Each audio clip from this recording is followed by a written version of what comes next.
Afternoon everyone, মৌসুমী লাইফস্টাইলে আরো একটি ব্লগে তোমাদের স্বাগত। আর তোমরা বুঝতেই পারছো কেন আমি আফটারনুন বলছি, কারণ ইতিমধ্যে আমার স্নান হয়ে গেছে, অথচ সকাল থেকে একটুও না করেছি ব্লগ, না করেছি রান্না, কিচ্ছু করিনি। বেলা 1টা বাজে, আমি এখন সবে রান্নাঘরে ঢুকলাম। আর রান্নাঘরে ঢুকে কি বসিয়েছি তোমাদের একটু দেখাই। ওদিকে যথারীতি ভাত বসিয়েছি, বাটিতে করে বসিয়েছি। আর এখানে তেল বসিয়েছি, ডিম রান্না করবো।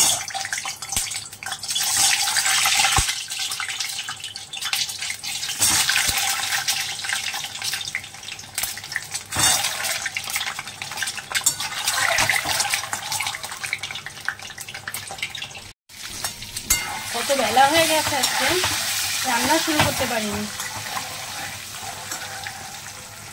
ভাজা বসালাম আর এদিকে সমস্ত কিছু গোছানো আছে। আলু কেটে সেদ্ধ করা, পেঁয়াজ কুচি, আর ফ্রিজে বাটা ছিল, এই যে আদা জিরা এইটুকুই ছিল, এটা দিয়ে এখন হয়ে যাবে আপাতত। আর কি করবো বলো, আর কালকে যে পনির করেছিলাম খানিকটা পনিরও আছে, অল্প একটু ফ্রাইড রাইসও আছে, হয়তো ওদের 2 বোনের হয়ে যাবে। আর এই ভাত আর ডিমের ঝোল আপাতত এই দুপুরের রান্না। অনেক বেলা হয়ে গেছে, 1টা বেজে গেছে। মা এদিকে বলছে মা খিদে পেয়ে গেছে, এদিকে আমি এখনো রান্না শেষ করে পারলাম না। যদিও ডিমের ঝোল করতে সময় লাগবে না, তার মধ্যে যেহেতু মানে সব রেডি করাই আছে। চলো ঝটপট রান্নাটা সেরে ফেলি। তো মা তো ওদিকে রান্না করছে, সেই সুযোগে আমি স্নান করে ওপরে এলাম পুজো দিতে। কারণ আজকে মায়ের সকাল থেকে শরীরটা খুব একটা ভালো লাগছে না, সেই জন্য মানে ব্লগ শুরু করতেও দেরি হয়ে গেছে, ভিডিও তুলতেও সব দেরি হয়ে গেছে, কাজ সারতেও দেরি হয়েছে। তো আমি ভাবলাম সময় নষ্ট না করে পুজো দিয়ে যাই। বাপি আজকে সব ঠাকুরের জন্য মালা নিয়ে এসেছিলো, তাই সবাইকে সুন্দর করে মালা দিয়ে সাজিয়ে পুজো দিলাম। আজকে মাকে আবার শ্যাম্পু করিয়েছি। তো এখানে তো পুজো আমার দেওয়া হয়েই গেছে, এবার যাব গোপালের কাছে পুজো দিতে। সব ঠাকুরকে মালা পরিয়েছি, মানে সবাইকে না, আমার যাদের যাদের মন চেয়েছে তাদেরকে মালা পরিয়েছি। মাকে শ্যাম্পু করিয়ে আজকে সব কাজ সেরে উঠতে দেরি হয়ে গেছিলো, তো চটপট করে সবগুলো একটু সেরে নিই। ডিমের ঝোল হয়ে গেছে, পাতলা করে ডিমের ঝোল করেছি, ডিম কষা নয়, ঝোল যাকে বলে সেটাই। এদিকে কালকের বাড়তি ফ্রাইড রাইসটা গরম করতে বসিয়েছি, যা ছিল 2 বোনের আশা করি হয়ে যাবে। আর কালকের বাড়তি পনির, এটাও গরম করে রেখে দিয়েছি। তো এই হলো দুপুরের খাবার। ঠিক 10 মিনিটের মধ্যে রান্না করেছি। স্নানে যাওয়ার আগে সব গুছিয়ে রেখে গেছিলাম, আর সব গোছানো থাকলে তো জানো রান্না করতে সময় লাগে না। এদিকে মেয়েদের খুব খিদে পেয়েছে, শুধু চুলটা ঝাড়বো, চুল আঁচড়ে সিঁদুরটা পরেই ওদের খেতে দেবো। তো চলো ঝপাঝপ সব শেষ করে নিই, তারপর আবার ফিরে আসছি। পর থেকে তোমাদের সামনে আর আশাই হয়নি, এত ঘুম পাচ্ছে, তোমরা আমার চোখ দেখে বুঝতে পারছো। পাগলের মতো ঘুমাচ্ছিলাম, এই বিকাল হয়েছে, ছাদে এলাম। জানো তো বিকালে ছাদে আসাটা আমার একটা নেশা। আর ভাবলাম সেই সাথে তোমাদেরকে একটু দেখাই, আমি কালকে যে গাছগুলো এনেছিলাম সেগুলো বসিয়ে ফেলেছি দুপুরে, তখন আর ভিডিও করা হয়নি। তো চলো তোমাদেরকে দেখাই। ভেতরে কটা রেখেছি, আগে ভেতরের গাছগুলো দেখাই, তারপরে বাইরে। এই যে এগুলো ভেতরে বসিয়েছি। এটা একটা হলুদ রঙ্গন, এটা একটা টগর ফুল গাছ, আগে আমার ছিল টগর ফুল গাছ, মারা গেছে গাছটা। এটা একটা শিউলি, আমার একটা শিউলি আছে, তবু আর একটা দাদা নিল। এটা বেল ফুল গাছ, যেটা আমার আছে অলরেডি, তবু আবার সে কিনেছে। এটা একটা জুঁই, আর ওখানে একটা হাসনুহানা, কিন্তু এই গাছটা না কেমন নেতিয়ে গেছে, বুঝতে পারছি না এটা বাঁচবে কিনা। এক বেলার মধ্যে এই গাছটা খুব সুন্দর ছিল, কিন্তু নেতিয়ে গেছে, দেখা যাক বাঁচে কিনা। আর এখানে বসিয়েছি এই যে এই বেল গাছটা বসিয়েছি, এটা থাই বেল। হ্যাঁ, ছোট গাছে ইয়ে হয়, বেল হয়। এর গোড়া, এটা হচ্ছে গ্রাফটিং এর গাছ, যারা গাছ ভালোবাসো তারা গ্রাফটিং বুঝবে। ফুল গাছে কি সুন্দর ফুল ফুটেছে, একটা দুটো, এখনো পুরো পাপড়ি খোলেনি, সবে খুলছে। আর বসালাম এই যে একটা পেয়ারা, এটাও নেতিয়ে গেছে, দেখা যাক কি হয়, একটু গোড়ায় জল দিতে হবে মনে হচ্ছে। তো এই গাছ কটাই বসালাম, তো ভাবলাম ছাদে গিয়ে দেখে আসি কেমন হয়েছে। তো পেয়ারা আর এই হাসনুহানাটা দেখে মনটা খারাপ হয়ে গেল, দেখি কি হয়। তো চলো, অন্যান্য গাছগুলো তো সব সুন্দর আছে, তাদের কাছে জল দিতে হবে না, গোড়া শুকনো, সরি গোড়া ভিজে আছে।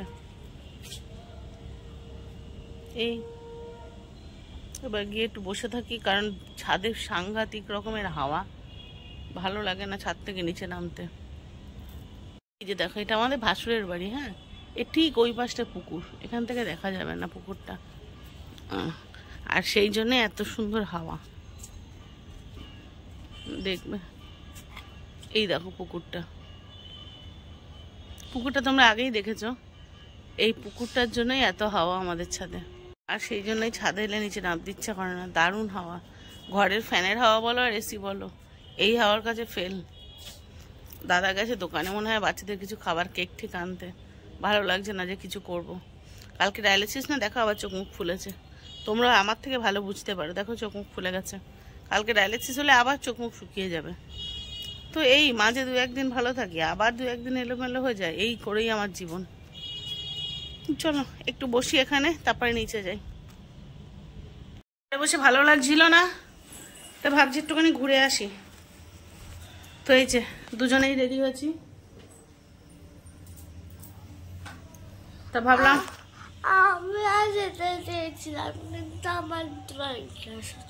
হ্যাঁ, মিঠিও ভাবছিল একটু যাবে, কিন্তু মিঠির ড্রয়িং ক্লাস আছে, সেই জন্য মিঠিকে নেয়নি। তো ভাবলাম টুকটাক কিছু বাজার টাজার করা যায় কিনা দেখি, আর একটু বাইরে ঘুরে আসি। চলো বাইরে ঘুরে আসি, সাথে তোমাদের নিয়েও যাই। চলো বেরিয়ে যাই, রেডি হয়ে গেছি। আমার রেডি হওয়া তো 2 মিনিটের ব্যাপার, চলো আমার রেডি হওয়া তো 2 মিনিটের ব্যাপার। জাস্ট একটা চুড়িদার যা হোক কিছু গলাবো আর বেরিয়ে যাব। আর ওই যে মাম রয়েছে, মাম হচ্ছে মিঠিকে ড্রয়িং ক্লাসে দেবে বলে, ওরা 2 বোন রয়েছে, আমরা দুজনে বেরিয়ে যাচ্ছি। একটু ঘুরে আসি আশেপাশে, বাঘাযতীন টাঘাযতীন যাই, কাছাকাছি কোথাও একটা। আমি ছাতা নিয়েছি, বর্ষার সময় বেরোবো ছাতা ছাড়া। আমা ঠিকঠাক টাইমে ক্লাসে চলে যাবো। মিঠির মন খারাপ, মিঠি যাবে কিন্তু আমি তো নেবো না, ক্লাস আছে, ক্লাস মিস করা যাবে না।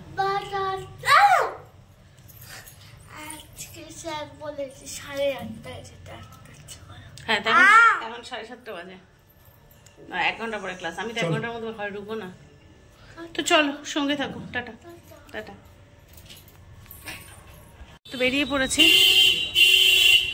সামনাসামনি যাচ্ছে, আমি পেছনে, সে ফোনে অফিসে কথা বলতে বলতে যাচ্ছে। একা কোথাও ছাড়বে না, সব আমাকে সঙ্গে যেতে হবে। কি ব্যাপার বলো তো, বাড়িতে বলতে চাইনি মিঠির সামনে, তার কারণ হলো একটা রথ কেনার ইচ্ছা আছে। পরশু রথ, কালকে ওর বাবা বাড়ি থাকবে না, কালকে আমার ডায়ালিসিস আছে, সম্ভব হবে না। তো সেই জন্য যাচ্ছি যে যদি একটা রথ কিনতে পারি। তো দেখা যাক, মিঠিকে সারপ্রাইজ দেবো বলে আগের থেকে বলিনি, তো দেখা যাক কিনতে পারি কিনা। হাঁপাচ্ছি, খুব কষ্ট হচ্ছে, কিন্তু ও একা একা পারবে না কিনতে, সেই আমাকে সাথে যেতেই হবে। চলো, হাঁপাচ্ছি, এইটুকুনি হেঁটেছি বাড়ি থেকে, বাড়ির সামনের রাস্তা গলি, কিন্তু তোমরা বুঝতে পারছো কষ্ট হচ্ছে। সামনে কি রিক্সা নেব? তো চলো সঙ্গে থাকো।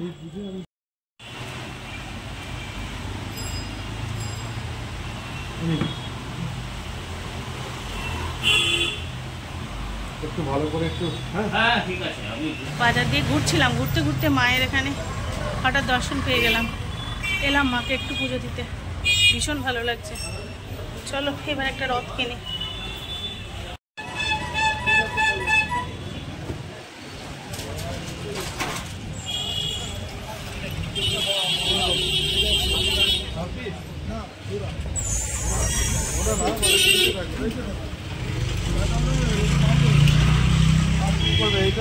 এই বড় নেবে নাকি সিঙ্গেল 100 টাকা বলছে?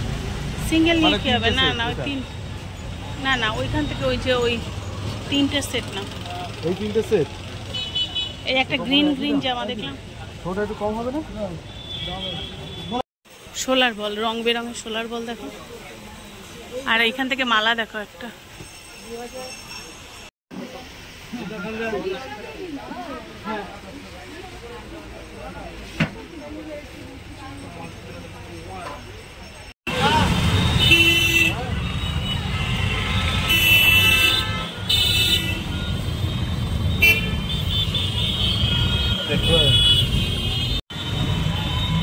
রথটা দেখা ভেবেছিলাম একটা, তারপরে নিলাম এটা আবার একটু বড়, কারণ ছোটটা মিঠি যদি মানে ঠিক করে না করতে পারে, হয়তো উল্টে উল্টে ফেলতে পারে। একটু ভারী হলে কি হবে, উল্টাবে না। সেইভাবে প্রথমে ছোটটা সিলেক্ট করে পরে ক্যান্সেল করলাম, পরে মনে হলো কি ছোটটা যদি উল্টে দেয়, ছোট মানুষ তো ব্যালেন্স পাবে না, ছোট যত হবে তত হালকা হবে। প্রথমে একটা তোমাদের দেখাচ্ছিলাম না গোল্ডেন কালারের ছোট, ওটা নিচ্ছিলাম, তারপরে মনে হলো কি ডিসব্যালেন্স হয়ে যদি যায়। যাই হোক, এটা একটু বড় আছে, মানে বড় মানে একটু ভারী, তাহলে হয়তো উল্টাবে না। চলো দেখি মিঠি কেমন সারপ্রাইজ হয়। মিঠি তো নেই, ও তো ড্রয়িং ক্লাসে গেছে। ও জানে আমরা বাজার করতে গেছি। আমি যখন বেরোচ্ছিলাম তোমাদের বললাম না বাজার করতে যাচ্ছি, ও কিন্তু তাই জানে। ও হঠাৎ এসে যখন দেখবে এটা দারুণ হবে, দারুণ হবে, ওই জন্য ওকে বলিনি, বাইরে বেরিয়ে তোমাদের জানালাম। চলো আজকে মিঠির এক্সাইটমেন্টটা দেখবো।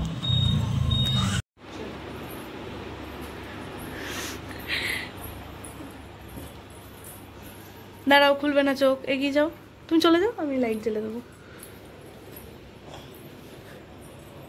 1 2 3 খোলো তো।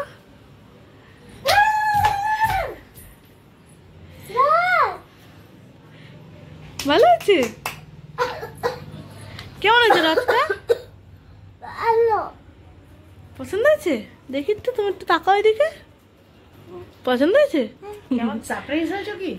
তুমি তো জানো আমরা কি করতে যাচ্ছিলাম। তুমি তো জানো আমরা বাজার করতে গেছি। তাহলে কি বাজার করেছি আমরা? ওই দেখো, এখনো শেষ হয়নি সারপ্রাইজ, আরো আছে। চলো আবার চোখটা বন্ধ। জিভ বেরিয়ে গেছে। দেখো, দেখি তো আমরা আর কি সারপ্রাইজ আছে।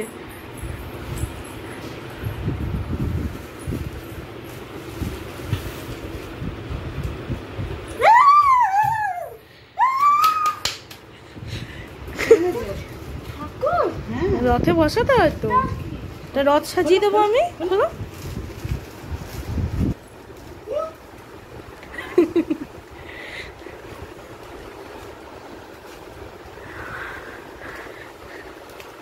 খুলছে আস্তে আস্তে। আমি খুলে দেবো। দেখো দেখো দেখো তো, পছন্দ হলো কিনা। এগুলো দিয়ে রথ সাজাতে হয়।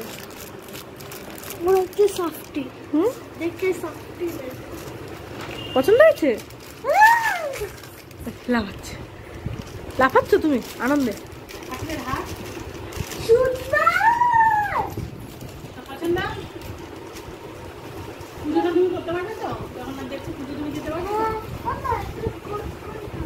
হ্যাঁ, তো কোন কোন ঠাকুর? এই দেখো, এটা জগন্নাথ দেব, এটা হচ্ছে সুভদ্রা, এটা হচ্ছে বলরাম, এই দুই ভাই মাঝে বোন। নমো করো। ওগুলো প্লাস্টিকে রেখে দাও, যেরকম ভাবে ছিল রেখে দাও।